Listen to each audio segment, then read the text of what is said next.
권위라는 말이 있습니다. 통솔하여 이끄는 힘, 이런 뜻을 갖고 있어요. 어떤 개인이나 조직이 어떤 사회에서 널리 인정되는 영향력을 나타낼 때 이런 영향력을 권위라고 합니다. 요즘은 권위라는 좀 말 대신은 품격 이런 말을 쓰기도 하더라고요. 가정에서는 아버지의 권위, 부모님의 권위가 바로 서야 건강한 가정이 될 수 있죠. 학교에서는 교사의 권위가 이제 바로 서 있어야지 그 학교가 온전하고 든든한 학교가 될 수 있습니다.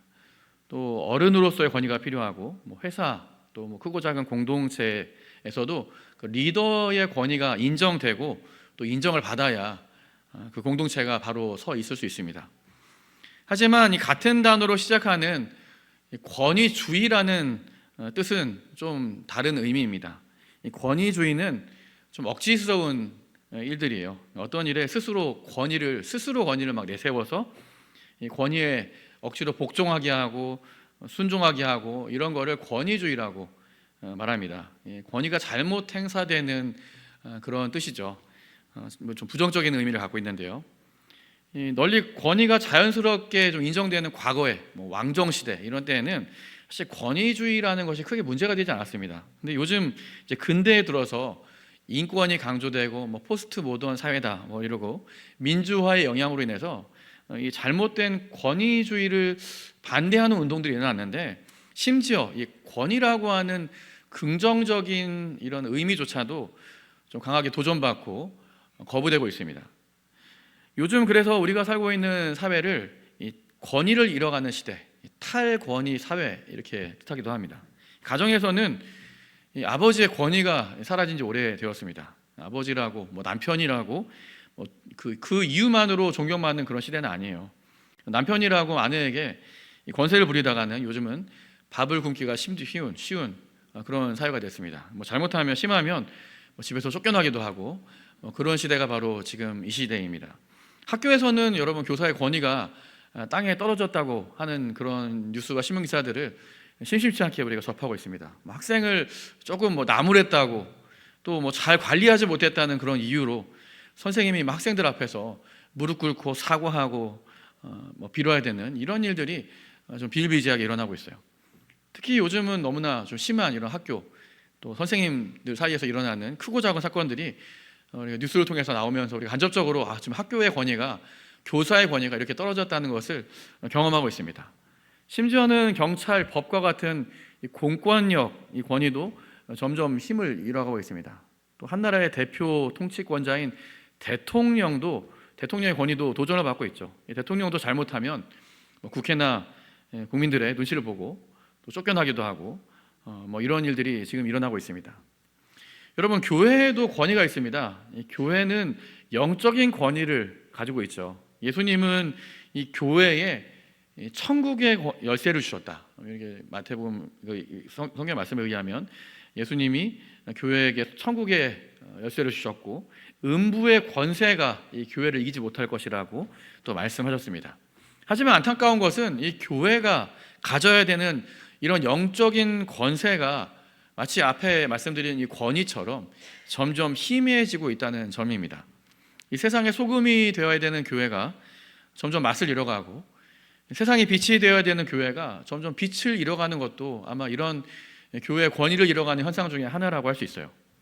이 하늘과 땅과 이 모든 권세를 가지신 예수님이 우리에게 하나님의 자녀되는 권세를 회복하시기 위해서 십자가 지셨는데 이렇게 놀라운 희생을 통해서 우리에게 권위를 주셨는데 이런 영적인 품격마저 잃어가는 것이 오늘 이 시대의 현실입니다. 그럼 과연 어디서부터 우리가 잘못된 것일까요? 오늘 예수님이 이 땅에 계시는 동안은 정말 한결같은 권위를 보여주십니다. 예수님은 시간이 지날수록 그 권위가 점점 더 빛나는 그런 분이었어요. 그런데 이 권위는 억지로 굴복하게 하는 아까 말씀드린 권위주의가 아니었어요. 사람들이 자연스럽게 예수님의 권위를 인정했습니다. 마치 예수님에게는 권위가 막 흘러나오는 것 같았어요. 예수님의 말씀에도 권위가 있었죠. 예수님의 옷자락만 만져도 이 예수님의 권세가 막 흘러나오는 것 같았습니다. 이 12의 혈루증을 앓는 여인이 그래서 예수님의 옷자락을 이렇게 만진 거 아니겠습니까? 자, 오늘 함께 본 말씀은 예수님이 본격적으로 이제 공적인 공생애를 시작하시는 이 과정에서 여러 증거들을 통해서 예수님의 이 권위가 널리 인정받고 있다는 사실들을 보여주는 그런 말씀입니다. 예수님이 회당을 중심으로 이 많은 사역을 감당하셨거든요. 여러분, 회당이라는 곳이 어떤 곳일까요? 회당이라는 곳은 지금 이제 현대 회당 모습이 이제 왼쪽에 있는 모습이고, 이렇게 성지순례 가면처럼 회당이 있다고 합니다. 오른쪽이 아마 회당을 상상하면서 그렸던 예수님이 회당에서 사역하신 모습을 상상하며 그린 그림인데요. 이 회당이라고 하는 것은 신약 시대 전후로 생긴 어떤 건축물 기관입니다. 유대인들이 모이게 하는 그런 장소라고 생각하시면 돼요. 유대인들이 그 당시에는 여러 지역으로 곳곳에 흩어져 있었는데요. 그 유대인들이 모이는 사는 지역들마다 회당이 세워졌습니다. 보통 10명, 10가정 정도 모이는 유대인들이 모여있는 그 지역에는 회당이 세워졌다고 해요. 그곳에서 보통 예배와 이 성경, 구약 성경, 구약 율법을 가르치는 그런 역할들을 회당에서 진행했습니다. 오늘 말씀해 보면 어느 안식일 날 예수님이 가버나움이라는 동네에 있는 회당에 들어가십니다. 그날 예수님이 가버나움 회당에서 말씀을 전하셨는데, 이 말씀이 어떤 말씀이었는지, 어떤 내용이었는지 여기에 대해서는 잘 소개하고 있지 않습니다. 그래서 어떤 내용인지 몰라요. 하지만 대신 사람들의 반응을 여기 담고 있어요. 여러분, 보통 TV나 어떤 글을 보고 있는 사람들, 아니면 보통 어떤 대화를 하고 있는 사람들의 얼굴 표정을 보면 대충 지금 어떤 상황이 지금 진행되고 있구나 짐작할 수 있지 않습니까? 지금 좀 싸우고 있다거나 아니면 굉장히 기쁜 일이 있다거나 이 표정을 통해서 드러나는 그런 경우들이 있잖아요. 지금 예수님의 말씀을 듣고 있는 사람들의 표정은 어떤 표정일까요? 오늘 말씀에 어떻게 나와 있나요? 놀랐다고 합니다. 그러니까 놀람이라고 하는 게 얼굴에 쓰여 있었다는 거예요. 깜짝 놀랐다는 거죠. 여러분, 왜 사람들이 놀랐을까요? 일단 사람들이 예수님이 가르쳐 주시는 이 권위 있는 말씀 때문에 놀랐습니다. 그리고 또 그런 말씀을 하시는 예수님 때문에도 놀랐어요. 이 갑자기 등장한, 혜성처럼 등장한 이 30살의 이 청년이 이 하나님의 말씀을 아주 정확하게 너무나 귀에 쏙쏙 들어오게 전하는 이 말씀을 듣고 놀랐다는 거예요. 제가 그래서 저도 30살에 했던 설교 오늘 찾아봤다는 거 아닙니까? 제가 30살쯤에 했던 설교를 막 열심히 제가 저장해 놓은 하드를 막 통해서 찾아봤는데, 제가 30살에 했던 설교를 찾아보니까 좀 창피하더라고요.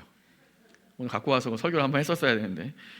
근데 예수님이 이 진짜 정확한 권위 있는 하나님의 말씀을 이 젊은 청년이 전하는 이 회당에서 이런 전하는 이 이야기를, 이 말씀을 듣고는 놀랐습니다.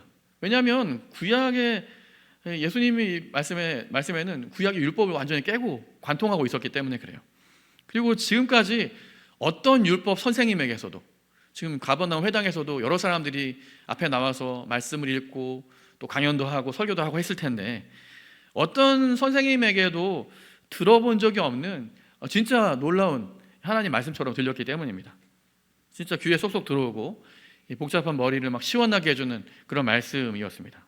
여러분, 예수님 말씀에 또 예수님에게 이런 권세가 있었습니다. 그런데 마침 그 회당에는 귀신 들린 사람이 한 명 있었습니다. 귀신 들린 사람. 저는 어떻게 이게 회당에, 하나님 말씀이 선포된 회당에 귀신 들린 사람이 들어왔는지 좀 이상합니다.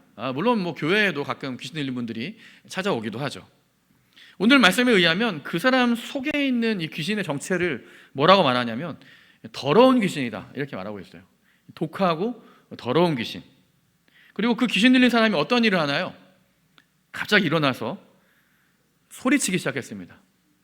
뭐라고 소리쳤을까요? 같이 34절 말씀 같이 한번 읽어볼까요? 시작. 나사렛 예수여, 우리가 당신과 무슨 상관이 있나이까? 우리를 멸하려 왔나이까? 나는 당신이 누구인 줄 아노니 하나님의 거룩한 자니이다. 아멘. 이 부분을 좀 귀신처럼 읽어야 되는데 제가 얌전하다 보니까 좀 이게 목을 긁으면서 좀 읽었어야 좀 실감이 날 것 같습니다. 여기 말씀해 보니까 이 귀신조차도 예수님을 막 인정하고 있어요. 귀신은 지금 거기 있는 어느 사람들보다도 예수님을 잘 알았습니다. 아무래도 영적인 존재니까 그렇겠죠. 이 귀신의 외침대로 예수님은 나사렛 예수이시고 이 귀신과 같은 악한 세력을 멸하시려고 이 땅에 오셨고 하나님께서 보내신 거룩한 분이라는 이 사실들이요, 하나도 틀리지 않았죠. 그래서 지금 귀신이 사실은 가장 중요한 것은 예수님을 좀 두려워하면서 지금 소리를 지르는 거예요. 오늘 여러분, 우리는 이 귀신의 외침에 좀 주목해 보려고 합니다. 예수님은 하나님께 속한 거룩한 분, 반면에 귀신은 더러운 존재라는 사실이죠. 그리고 하나님의 아들 예수님이 이와 같은 이러한 귀신을 멸하려고 이 땅에 오셨다는 사실을 누구보다 그 귀신이 잘 알고 있었어요. 실제 여러분, 요한일서 3장 8절에 보면 예수님의 사역에 대해서 이렇게 소개합니다. 죄를 짓는 자는 이 마귀에게 속하나니 마귀는 처음부터 범죄함이라. 하나님의 아들이 나타나신 것은 마귀의 일을 멸하려고 이 땅에 오셨다는 거예요. 예수님이 했던 정말 주요한 사역 중에 하나는 이 마귀의 일을, 사탄의 일, 귀신의 일을 멸하려고 이 땅에 오셨다는 거예요. 그래서 여러분, 이 귀신이 이렇게 예수님 앞에서 벌벌 떨었던 것입니다. 지난 추석 명절이었습니다. 가족들이 모인 자리였는데 이 조카들하고 저희 아이들이 따로 이 방에 들어가서 놀겠다고 하면서 방 문을 닫고 여기 들어가서 한참 이야기를 하고 있었어요.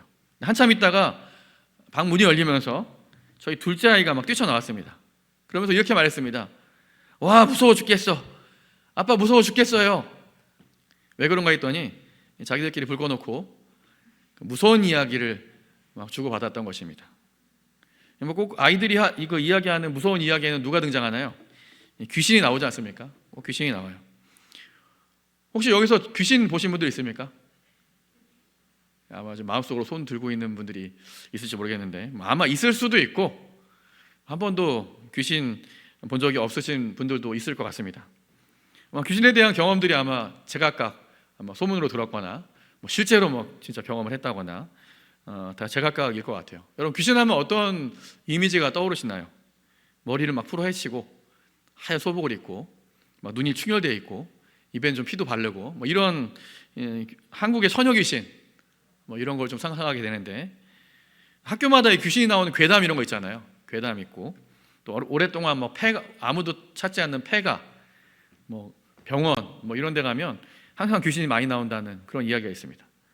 물론 이런 귀신에 대한 이야기가 다 미신이고 실제로는 귀신의 존재를 아예 부인하는 그런 사람도 있어요. 하지만 저는 귀신이 있다고 믿습니다. 제 믿음이, 저는 귀신이 있다고 믿어요. 왜냐하면 성경에서 귀신의 존재를 부인하지 않기 때문에, 귀신이 나오고 있기 때문에. 오늘 말씀에서만 봐도 귀신 나오지 않습니까?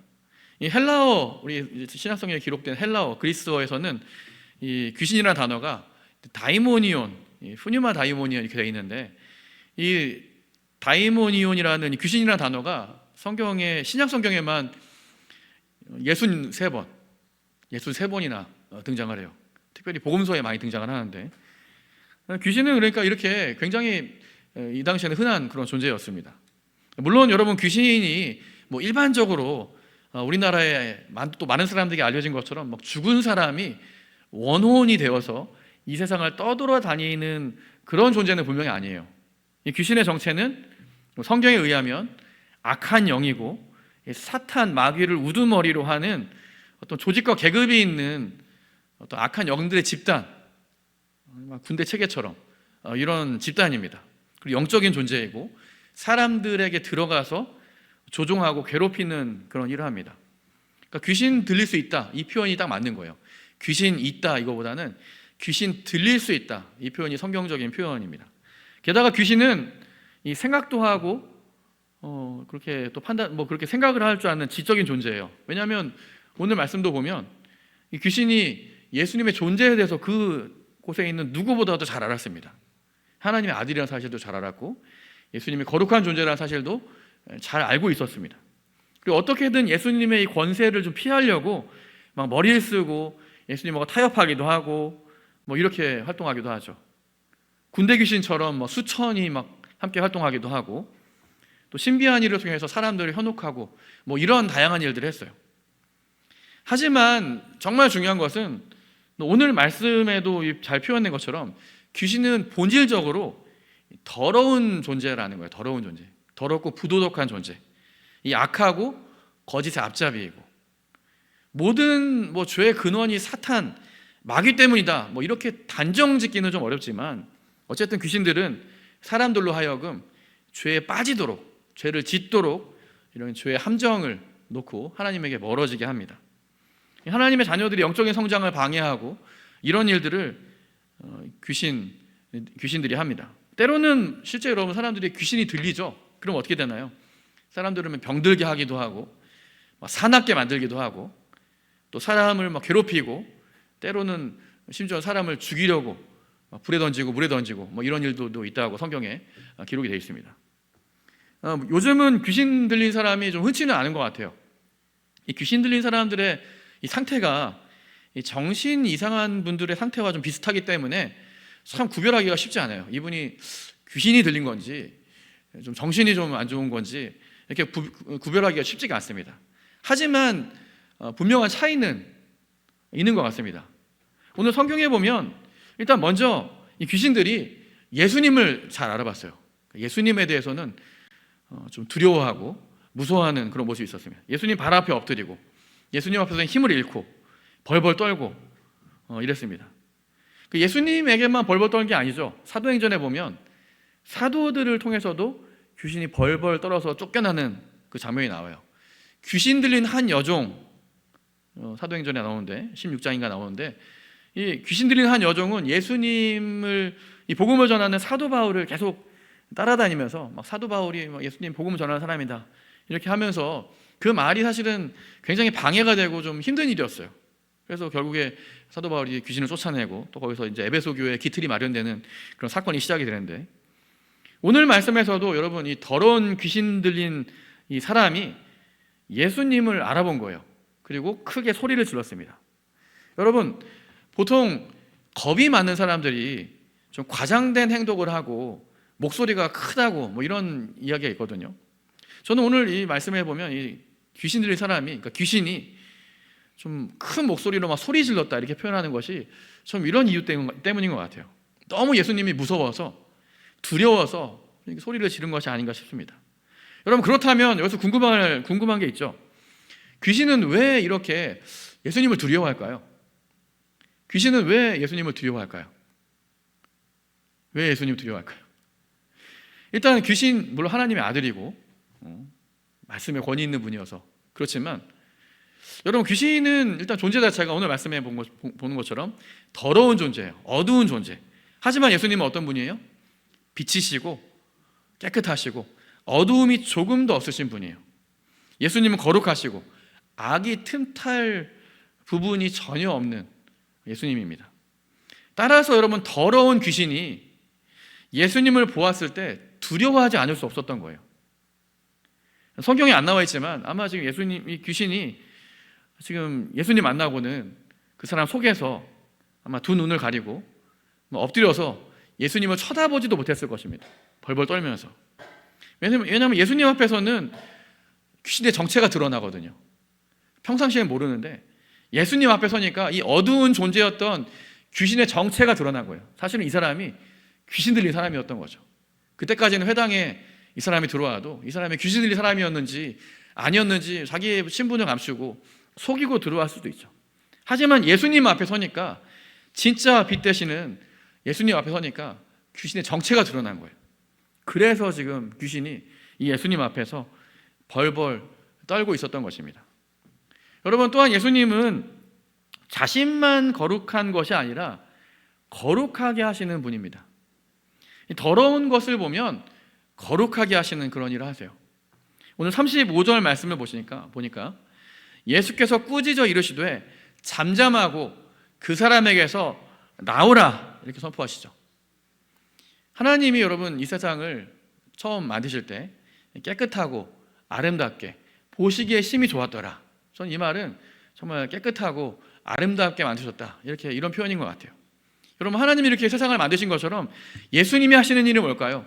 이 죄로 더럽혀져 있는 이 세상을 다시 하나님의 뜻대로 깨끗하고 거룩하고 아름답게 만드는 것이 예수님이 하시는 일인 거예요. 그래서 죄를 없이 하기 위해서 십자가에 달리시고, 또 이 모든 죄의 권세를 물리치시기 위해서 귀신과 사단을 쫓아내시고 이런 사역을 하셨던 거죠. 그럼 바로 뒤에서 나오는 시몬의 장모를 고친 사건도 저는 이런 관점에서 볼 수 있다고 생각합니다. 물론 여러분, 모든 병의 근원이 귀신에 의한 것은 아니에요.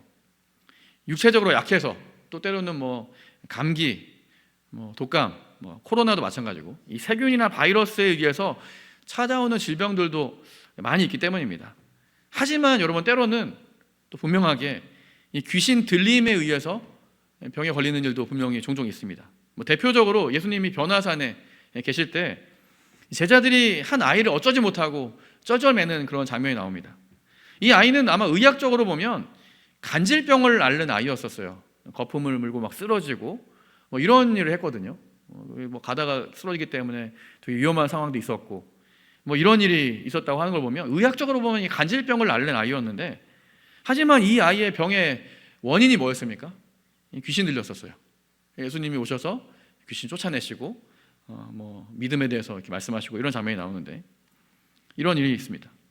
오늘 여러분, 시몬의 장모가 중한 열병을 앓고 있습니다. 여러분, 이 누가복음이거든요. 이게 누가복음을 기록한 사람이 누가였습니다. 여러분, 누가가 직업이 뭐였습니까? 의사였습니다. 의사였던 누가의 시선으로 보기에는 이 지금 시몬의 장모, 이 베드로의 장모님인데, 이 시몬의 장모가 앓고 있는 이 열병은 의학적인 방법으로 해결할 수 없는 굉장히 심각한 열병이었던 것 같아요. 그런데 예수님은 이 열병의 실체를 알아보셨습니다. 그래서 예수님이 하신 일이 뭐예요? 열병을 향해서 꾸짖으십니다. 39절을 보시면 같이 한번 읽어볼까요? 시작. 예수께서 가까이 서서 열병을 꾸짖으신데 병이 떠나고 여자가 곧 일어나 그들에게 수종드니라. 물론 이 여인이 지금 앓고 있던 이 열병의 원인이 귀신 때문이다 이렇게 단정 지을 수는 없어요. 성경에 그렇게 정확히 나와 있지 않기 때문에 그래요. 그래서 어떤 사람들은 이 말라리아나 풍토병 때문에 지금 굉장히 불치병처럼 여겨졌던 이런 질병에 걸렸기 때문에 시몬의 장모가 열병을 앓고 있는 것이다 이렇게 보는 사람들도 있더라고요.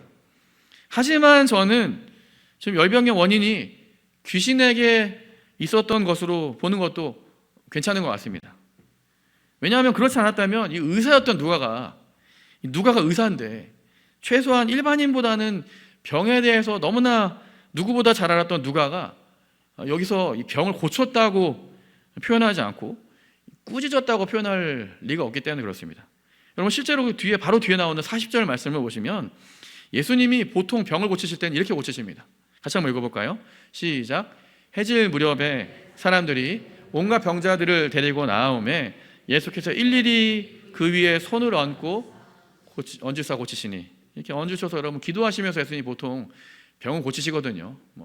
세균, 바이러스에 의한 감기도 그렇게 고치시고 그럴 수 있죠. 예수님이 이렇게 병은 보통 이렇게 꾸짖어서 치료하시는 게 아니라 손을 얹고 때로는 고쳐주시고 가끔 예수님이 다양한 방법으로 이렇게 고쳐주시지 않습니까? 근데 중요한 것은 여러분 이런 거예요. 사실 병의 원인이 중요한 것이 아니라는 거죠. 병의 원인이 중요한 게 아니라 이 말씀은 이렇게 이해할 수 있어요. 예수님은 단지 병을 고쳐주는 의사가 아니라는 거예요. 여러분, 의사는 병을 고쳐주죠. 하지만 예수님은 의사가 아닙니다. 예수님은 어떤 분이에요? 진짜 사람들이 겪고 있는 괴로움의 근원을 해결해 주시는 분이라고 우리가 믿어야 됩니다.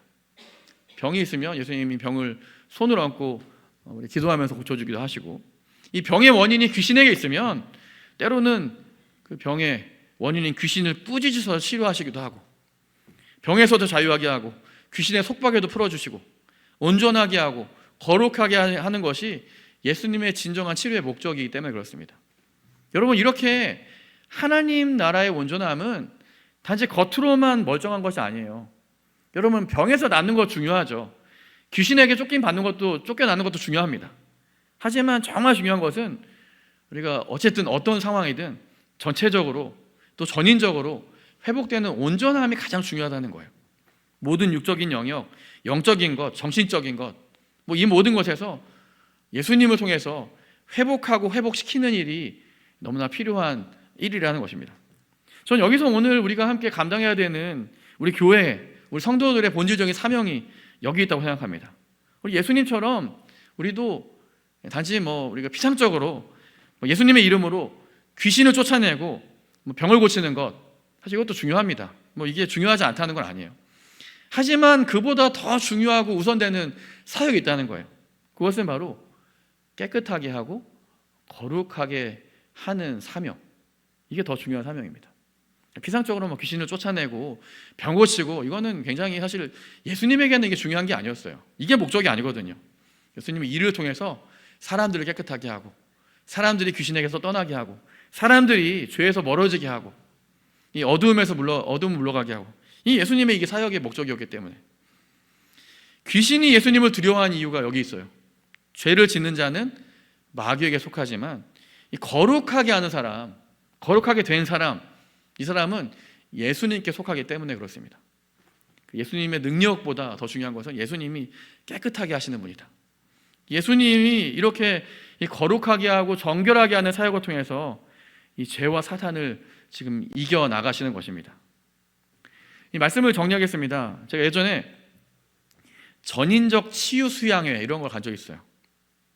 전인적 치유 수련회, 2박 3일 동안 진행한 수련회였는데, 보통 우리 정통 이 장로교회에서는 경험할 수 없는 특별한 일들을 체험하는 그런 집회였습니다. 실제로 병 고침의 이런 사역을 이렇게 사람들이 이렇게 모여 있는 장소에서 병 고치는 그런 사역을 하고, 귀신을 쫓아내는 축사 사역 이런 것도 실제로 직간접적으로 경험하는 그런 시간이었었어요. 하지만 제가 이제 그곳을 제가 스스로 간 게 아니라 이제 누가 저를 대신 그 수련 회비도 내주시고 저를 보내셔서 억지로 갔거든요. 제가 정통 보수 장로교 출신인데 제가 정말 거기 가서 적응하기 되게 힘들었습니다. 2박 3일 동안 하여튼 월요일 아침부터 시작해서 수요일 저녁까지 막 집회를 하는데 정말 도망치고 싶었어요. 첫째 날부터 도망치고 싶더라고요. 그래도 어쨌든 저를 그곳에 보내주신 그분의 성의를 생각해서 제가 끝까지 그 자리를 잘 지키면서 그냥 버텼습니다. 첫째 날 밤이었어요. 그때가 아마 제가 기억하기로 축사 사역, 이제 치유 사역과 이제 동시에 이제 보통 밤마다 이런 집회를, 이런 사역을 거기 그 팀들이 진행하셨는데, 축사 사역이 귀신 쫓아내는 사역 아닙니까? 그런 사역 하기 직전이었던 것 같아요.